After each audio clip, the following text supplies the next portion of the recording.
After the gloom of the election result, there is only one thing to do, and that is to work out what we're all going to do next. And we're very grateful that so many fantastic speakers, thinkers and activists and listeners are here. So a bit about me. I qualified as a barrister because I thought the way to achieve social change was through changing the law. I got to the bar and realised that you didn't get to talk about truth and justice for 20 years. I was in a hurry. So I swapped my wig, which really didn't suit me, so it could partly have been a vanity issue, for a microphone and a camera, and I reported for the BBC Channel 4 News, and ultimately was ITN's Home Affairs editor. That gave me access, that enabled me to run campaigning news stories. But I realised that as I was trying to do good, I was also doing harm. You know, I could get someone who had been wrongly imprisoned out of jail by getting the evidence, getting the Home Secretary on television. But that would involve pointing the finger at someone else and destroying someone else's life in order to do good, and that I personally couldn't do that anymore. Then I went full scale into pure activism and writing, and stood for Parliament a couple of times, and really came to the conclusion that there was something missing. There was something missing that joined together all the single issue campaigns that we all care about in this room, and in particular social justice and climate change. So we'll just have a look at what... Oh yeah, before I talk about compassion, I'm just going to disclose a personal interest in compassion. I exist today because of British compassion. My father was a boy living in Vienna whose life was saved by strangers. He was brought on the kinder transport, taken in by someone he didn't know, and survived because of British compassion. And so I and my two sisters and our various offspring are all products of British compassion. So how do we get from a situation where we save 10,000 children to where we have refugees dying at sea, where we're the sixth richest, largest economy in the world, and yet we have spiralling levels of homelessness, people dying on the street, a 77% increase in homeless families over the last 10 years, and food banks have become normalised, unthinkable in my childhood, and now they're a normal part of life. How has that happened? Well, we've had various of these actors referred to already. For my money, it began in 1979 with Thatcher. I'll just run through it very quickly. The chronology, privatised everything, and there's no such thing as society. That was the most chilling lie for me. Fake news was invented long before Johnson and Trump. No such thing as society. But just in case there was, which clearly there was, we're going to make everyone get on their bikes so that we can break up kinship groups, break up family groups.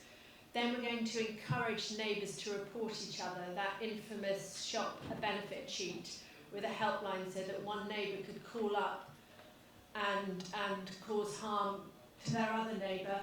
And then, of course, policies of austerity, which were introduced knowing what the consequences will be. The research was there, the knowledge was there, it wasn't a surprise what happened, it was all foreseen and deliberately ignored. As the UN Rapporteur for Human Rights said, it's a deliberate ideology. And there's been a bit of talk about co-option, you know, the co-option of therapy, the co-option and the greenwashing that happens. And for me, one bit of co-option that really distresses me is how the language of psychotherapy has been twisted so that we don't even need to feel responsible or guilty for those who have fallen upon hard times, because we might be being codependent or we might be creating a dependency situation. Therefore, the best thing we can do is let people pull themselves up, learn their lessons, hit bottom, and walk on by. And and that is obviously not what psychotherapy is about, and yet that language has been taken to justify really snipping the final threads of the social contract and legitimising greed. You know, in 1979, before Thatcher came to power, I was a schoolgirl. Well, in fact, I just finished school and I got my first job working for an anti-nuclear campaign, and they didn't have money, but that didn't matter because I had my, what we thought of then as universal basic income, the dole. I had my rent paid, I had my 50 quid a week as it was then, and I could work full time as a campaigner. I know that's not what it was intended for, but we did in effect have a system that operated not dissimilarly to universal basic income. Move on to that. So I want to say something before we do that about vision. You know, this is about where do we want to go now, and if we don't have a clear roadmap, we will just keep going round in circles. If we keep staring at the problem, we will get what we're staring at. Whatever we focus on grows, so we need to focus on the solution. We need to focus on what sort of a country we want to live in, and the truth of who we all are, because we have been sold lies about human nature and lies about what we can afford, what we can't afford, and what we can do and what we can't do. So compassion in politics really started with this idea. Imagine how different politics would be if politicians were to put compassion at the centre of their decision making. Just a very simple idea. How about we prioritise compassion instead of economic returns? How different could politics be? So we set up compassion in politics. One of the immediate reactions we got was, "You're joking," or "fat chance." And that instant, we're very good in Britain of when there's an idea, we kind of want to defend ourselves against the possibility of disappointment, so we kind of shoot the idea down straight away before we can hope and then fragile. But actually, our experience has been that so many people that we have engaged with, civil society groups, politicians, academics, have all said, yes, that's exactly what we need. And so we've moved forward with that idea and that goal of putting compassion into the heart of politics. And we've done that in a number of ways. The first thing was getting compassion talked about in the areas where politics is talked about, because compassion had been dismissed in many of the same ways that we as women can be dismissed as nice idea, but a bit woolly-headed, a bit idealistic, a bit soft, not very practical. Where are the numbers? You know, we've become a society that's fixated by numbers and know the cost of everything and the value of absolutely nothing. So the first thing was to get compassion talked about on the Today programme. We've had 50 national articles published in our first year. Get it talked about, and within 4 months of establishing ourselves and getting on the Today programme, we then started to hear compassion being used by Conservative ministers.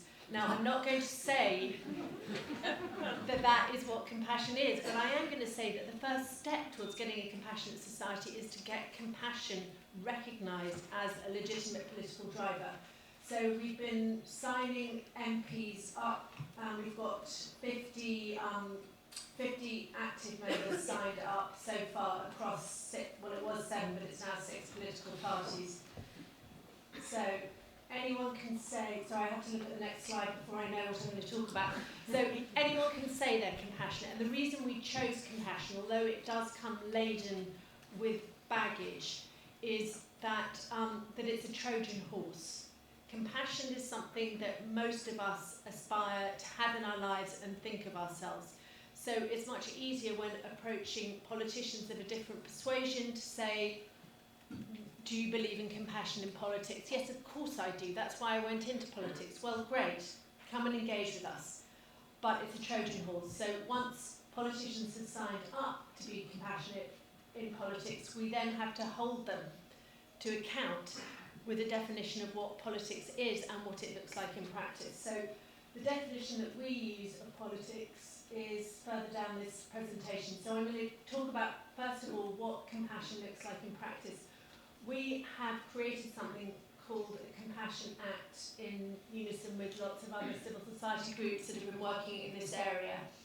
And it's a very bold piece of legislation which encompasses 2 principles, and we don't need the law to be passed for those principles to be adopted, and we've already had councils and assembly members approaching us to see if they can bring them into operation in regional and local government. The Compassion Act would do 2 things. It would ensure future legislation and policy cannot, firstly, leave those in the most vulnerable positions worse off, and secondly, benefit this generation at the expense of the next. You know, we can't have social justice issues separated from climate justice issues. They are all part of the same picture. So what this Act would do would be, it would create a bottom. It would mean that if you want to introduce universal credit, and yet all the evidence is telling you that it will cause harm, rise in homelessness, similarly with sanction benefits, you can't pass it unless you find a way of doing it that won't harm those who are already at the edge of surviving. Very, very simple, but we as a compassionate society should not be enacting policies or laws that push people into hunger, homelessness, poverty, ill health, mental ill health. It's just basic for a country of our size and wealth. And the second is that there's an element of intergenerational fairness, which would mean that acts which didn't respect our climate change commitments would have difficulty passing. So it establishes those two thresholds. We do a lot of polling, and now we're going to talk about what we mean by compassion. Our definition of compassion is an empathetic concern for another coupled with action. So compassion is not a feeling. It is not the same as kindness. It is not the same as empathy. It is to do with doing something. It is non-hierarchical. It's about the essential equality of all of us as humans. It's about standing side by side with each other, not standing over and offering a hand up, sitting beside, standing beside. And it can be measured, and it's also innate. We know that children from the age of 2 onwards express compassionate behaviour. They're concerned if they witness distress, and they try to soothe it. Unfortunately, we live in a political culture where we are not met with compassion. So we develop 2 twin systems. We know how we live by at home in our families. We're taught to share, we're taught to care, we're taught to not leave anyone behind. We look after our, those in ill health, we care for them, we don't throw them out on the street when they cease to have economic value. And similarly, we worry about the next generation and try to provide for them. So it's a value that we know, but when we leave our front door, a different set of rules come into play. We're in a race to be first. Our elbows have to be sharp. We have to trample on others, or we will get nothing ourselves. So there is this disjunction between our internal lived values in our home environment or our kinship group or our local community and how society as a whole is behaving. So we do a lot of polling because we think one of the ways to persuade politicians is to show them that there are votes in it. This was done just 3 days ago, and it shows that there is 62% support for that act that I just put up there, including 55% support amongst Conservative supporters, and supporters even across age and gender, which is unusual. So one would expect there to be strong support amongst Labour and Liberal Democrat voters, but a good result there for Conservatives. So there is an opening, which we intend to make the most of. So let's talk about how we go about building bridges. I'll just talk about this slide so we don't get distracted by it. So the next thing we've done is that we will be launching on the 3rd of March a cross-party parliamentary group, and that will have the express goal of promoting cross-party voting on issues relating to compassion. If there is to be any phoenixes rising from the mess of Brexit, it is that MPs have started once again to cross party lines and form alliances on the basis of issues. So let's make compassion one of those issues. Let's keep that fluidity going as much as we can. We've hosted some of those meetings, and it's absolutely amazing when the press aren't there, when no one is listening, the conversations that are had and the commonality that can be found when there isn't a performative element to the conversation. We're providing research and training. We're coordinating opposition to bullying and harassment and promoting compassion as a unifying principle. Compassion has been woven through the thread of what everyone has said here. We've had academics from different disciplines speaking so powerfully and so richly about what they're doing, but compassion is the unifying thread. And let compassion be the unifying thread in Parliament as well. Who wants to identify as someone who is compassionate? Hopefully more than we think. So anyway, going back to the idea of building bridges and not walls, I marched with that placard, as I'm sure many of us have here, but many of us on the left, or whatever we want to call ourselves, I'm not sure that left is necessarily helpful because it's a binary split term. So however we want to identify ourselves as, how many of us really get off a little bit on rightness? I know that I certainly have. You know, how right am I for wanting to remain? How right am I for being compassionate, for caring about other people? Other people ought to do that. How wrong are those that don't do as I do? And each time I retell, or we retell ourselves the story of how awful someone else is behaving and how right we are, we create another barrier, an invisible wall, which is our rightness, and increase the gulf between us and the other side. So if we genuinely want to build bridges, if we genuinely want to heal division, we have to do the work inside ourselves to let go of that ego gratification. You know, the reason why we like to be right is because we get a little boost from it and we feel a little better and we have righteous indignation, but we can't afford that luxury at a time like this. And I'm just going to leave that thought with one of my favourite quotes from Rumi, which is, "Out beyond ideas of wrongdoing and right doing, there is a field. I will meet you there." And those are the conversations that I think we need to be having now. Not about labels, not about camps, not about tribes, not about a binary situation, but something that goes beyond that. So, conduct and politics. We can't have a conversation about creating compassionate policy if we don't talk about how those policies are made. It is absolutely astonishing that in this day and age we have people shouting, making animal noises, threatening, harassing, bullying each other. Absolutely astonishing. And yet it again has become normalised. I remember seeing the Scottish Parliament for the first time, and I was looking at it through there's an internal window where you can see it, and I thought, well, that can't be it, because everyone's just sitting there behind desks and they're talking. How are they going to get anything done? They're just sitting there. And of course, Scotland is the much more functional child of our dysfunctional mother, so we have a lot to learn from the more functional children we've created. What does that look like in practice? Well, first of all, polling again. 3 out of 4 voters are put off engaging in politics because of the conduct of politicians. 4 out of 5 say it increases divisions in society. No surprise there, but again, having the evidence helps us in our arguments. So one of the byproducts has obviously been the effect and impact of the patriarchal behaviour and patriarchal system on women MPs. I first wrote about how women MPs were being harassed when I was a young reporter at the age of 30. At that time we thought 2 things would help. The first was the televising of Parliament, because people would have to behave better if there were cameras.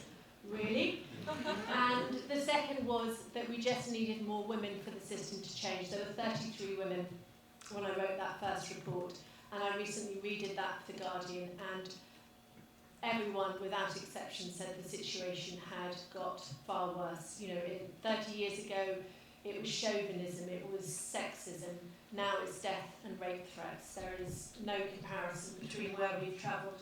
So what can we do about it? The day after B. Johnson, as Guy calls him,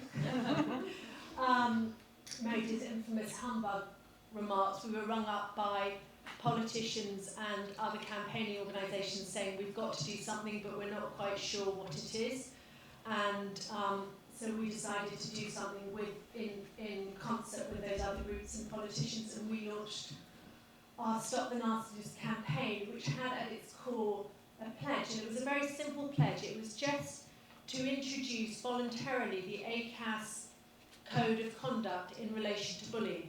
It applies in every other workplace, it applies in every school, in every other institution, and yet the very notion of not bullying hadn't been proposed in Parliament. And we talked to some of the more established groups who were working with the committees that set the rules in Parliament, and they were very much of the mind, oh, well, we're talking to them and we don't want to upset them. I mean, of course, we've got to get their agreement. And they're never going to agree to what really needs to happen, or if they do, it will take too long. So we've got 100 MPs to sign up, and the idea is that we're now going to have more conversations about how collective action can take place on the floor of the House, so that if bullying conduct happens, it's an abusive situation. What would those MPs say to their constituents? They would say, remove yourself from an abusive situation. So we're exploring what ways that MPs could take to actually take matters into their own hand. This is just another minor issue in our current political landscape. What do we do about the fact that that our MPs lie and there is nothing we can do about it? Very simple. Create a mechanism to stop them lying.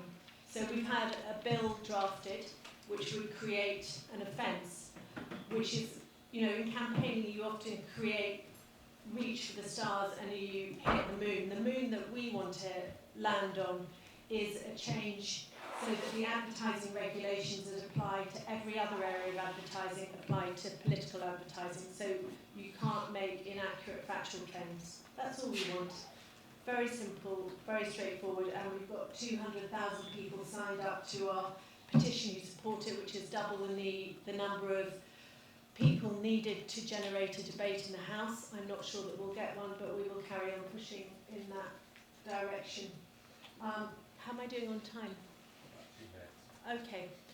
So that's what we're doing at a macro level. We are also working with councillors and with assembly members as well, and also abroad. I was recently in Australia, where they obviously have much need of compassion, and they are setting up Compassion in Politics to take those two principles and to try to introduce it into their legislature. What can we as individuals do, apart obviously from sign up to Compassion in Politics and lend us your support in whatever way that is? We all have to take responsibility. We have to take responsibility for our own internal states, for how we react. Are we going to make society more fearful, more angry, or are we going to try and build those bridges no matter how much we have to set aside and park, as one would say in therapeutic terms, park those areas of disagreement and find the common ground? What can we agree on? And I've been very involved in various community groups in North Kensington, the Grenfell area where I live. And what we have found is that when we have huge division in the community between us, we bring everyone together and we leave all our ideas of what the solutions are to the door. It's kind of like peace negotiating. You leave all your weapons at the door, what you think ought to happen, or your Brexit or Remain views outside. And you simply say, what are our needs? What do we want? And actually, most people want the same things. They want security, they want enough income, they want a future for their children, they want a sense of purpose and enough to live on. It's very, very simple. And it doesn't matter what political party you come from or what side of the Brexit divide you come from, you want the same thing. So let's focus on that commonality. And just finally, to end with my favourite quote about what we can all do. You just need to be a flea against injustice. Enough committed fleas biting strategically can make even the biggest dog uncomfortable and transform even the biggest nation. And we've got some wonderful fleas in this room, so I hope you will all join us in biting. Thanks.